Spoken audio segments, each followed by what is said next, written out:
नमस्कार दोस्तों। नवरात्रि के दूसरे दिन माता के दूसरे स्वरूप मां ब्रह्मचारिणी की पूजा अर्चना की जाती है। ब्रह्मा का अर्थ है तपस्या और चारिणी का अर्थ है आचरण करने वाली।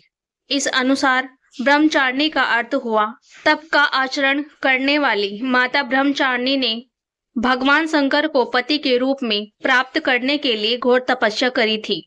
इस तपस्या के कारण माता को तपस्चारिणी ब्रह्मचारिणी नामों से जाना गया। इनका स्वरूप अत्यंत तेजस और भव्य है।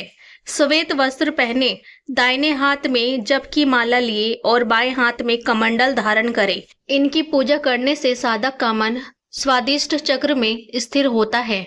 अपने पिता दक्ष प्रजापति द्वारा किए गए भोलेनाथ के अपमान से क्रोध में आकर योगा अग्नि में भस्म होने के बाद माता सती ने पर्वतराज हिमालय के घर पुत्री के रूप में जन्म लिया। यहाँ उनका नाम पार्वती या शैलपुत्री रखा गया।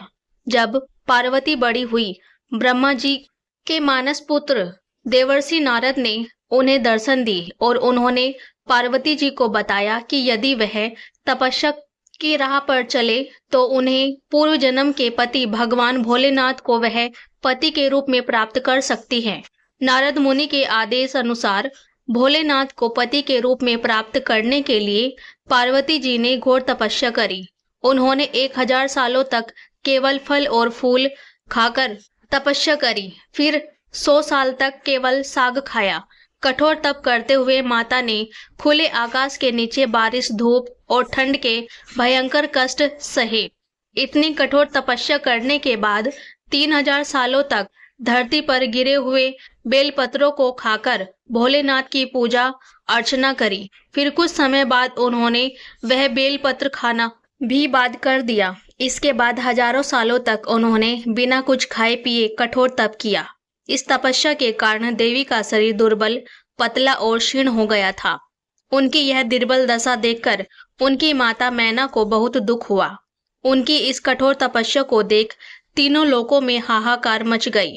सभी देवता, ऋषि और पुण्य आत्माएं माता की तपस्या की प्रशंसा करने लगी। अंत में देवी के तप से प्रसन्न होकर ब्रह्मा जी उनके समक्ष प्रकट हुए और उनसे पूछने लगे कि हे देवी, आज तक किसी ने भी इतनी कठोर तपस्या नहीं करी। ऐसी तपस्या केवल आप ही कर सकती है। आपकी इस परम पवित्र और अलौकिक तपस्या की चर्चा चारों दिशाओं में हो रही है। आपकी मनोकामना अवश्य पूरी होगी। आपका विवाह भगवान शिव शंकर से ही होगा और वही आपको पति रूप में प्राप्त होंगे। अब आप इस तपस्या को खत्म